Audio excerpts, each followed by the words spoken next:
given from the administration to us relative to this extension of the Iran Sanctions Act. I do think Senator Coons is right. There'll be efforts immediately after the first of the year to extend those.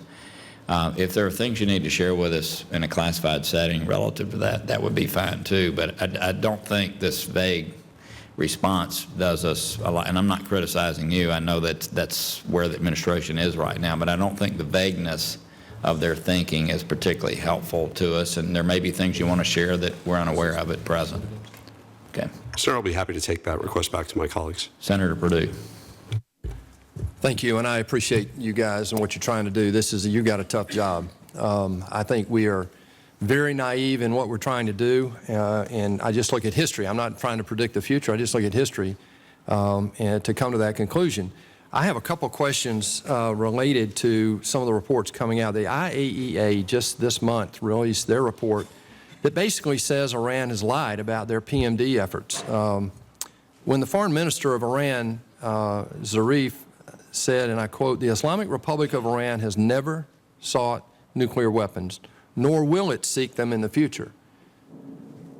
That's in clear contradiction of the IAEA report, as I read it, of their activity prior to 2003 on into 2009, as late as 2009. And my question is, you know, given the missile violations that have already been asked about today, I won't go there, the violating 1929 and Resolution 2231, the question is about the 90-day certification that the Secretary of State has given Congress. And I'm going to quote in here, "Iran has not taken any action, including covert activities, that could significantly advance its nuclear weapons program."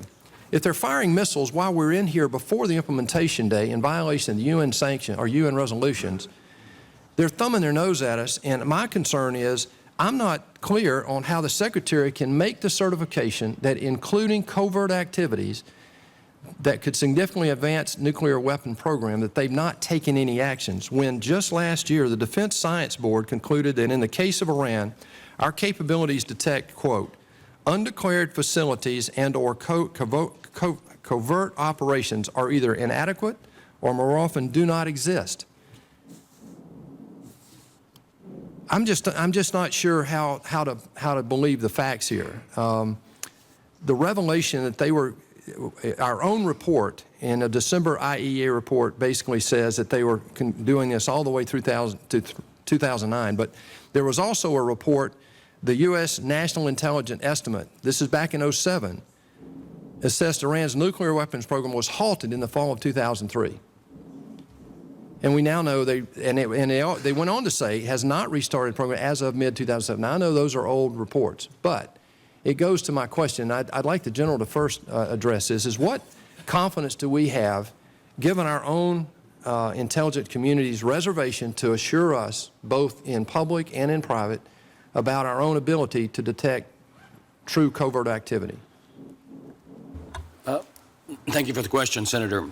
My own sense, having worked in and around the intelligence community for decades, is that we have very good capabilities. We have a lot of different tools in the toolkit that can be brought to bear. Sometimes it takes time to ferret out all the details and put all the pieces of the jigsaw puzzle together. But I would commend our colleagues in the intelligence community for eventually getting to that particular point. I'm also struck, as I read a couple times, 3 times to be exact, the IAEA report that came out earlier in December on possible military dimensions, just how detailed it was in terms of it laying out the very nature of Iran's program and following up on those issues which had not been resolved at the time it wrote its 2011 report. It is, I think, very clear, very frank, and very candid about what the Iranians have done, what they have denied doing that we know that they've done, and what we need to pay attention to. The areas that are laid out in the PMD report that the IAEA put out in terms of specific capabilities, in terms of the development of non-nuclear capabilities that would be necessary to weaponize a nuclear weapon, find their way back into the JCPOA as we, as the people who negotiated this, structured that agreement in such a way that we would place limits on those very things that our intelligence community and that the IAEA have identified as issues.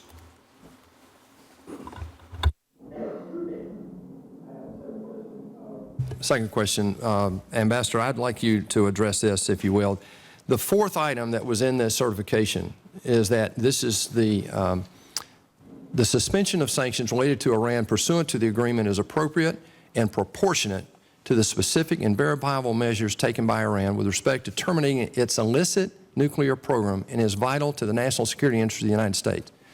So am I to read this to say that we're already certifying after the first 90 days that we are in support of, I'd like you to clarify this for me in terms of appropriate and proportionate release of sanctions, suspension of sanctions, as it says.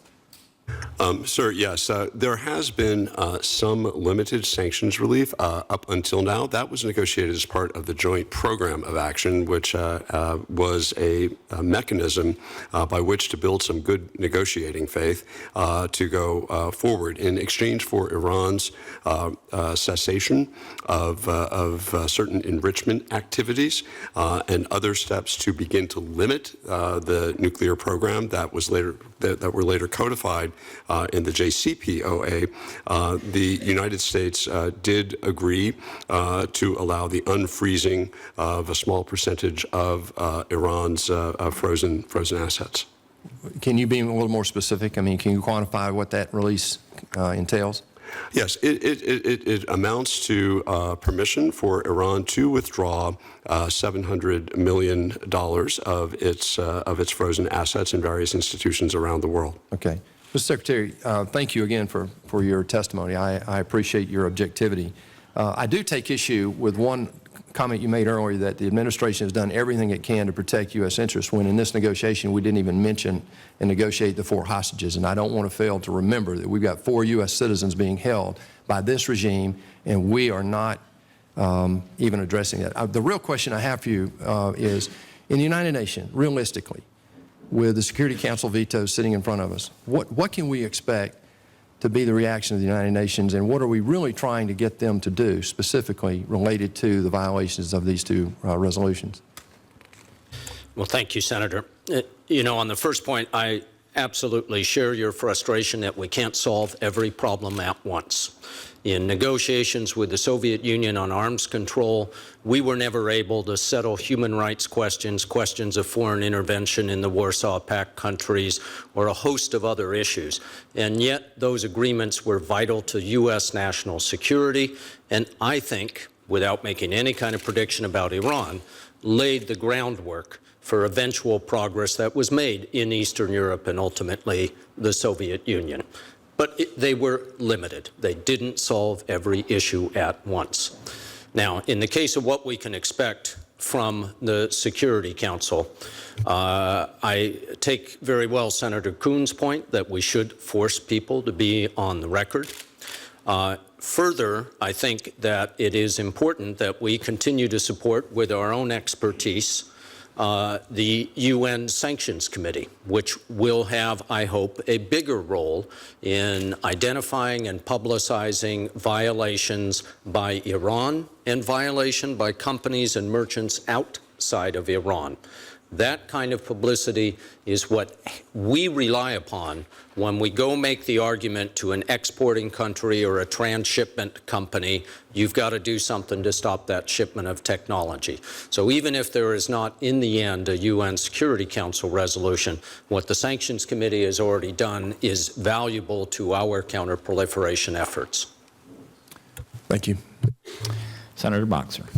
Thank you so much.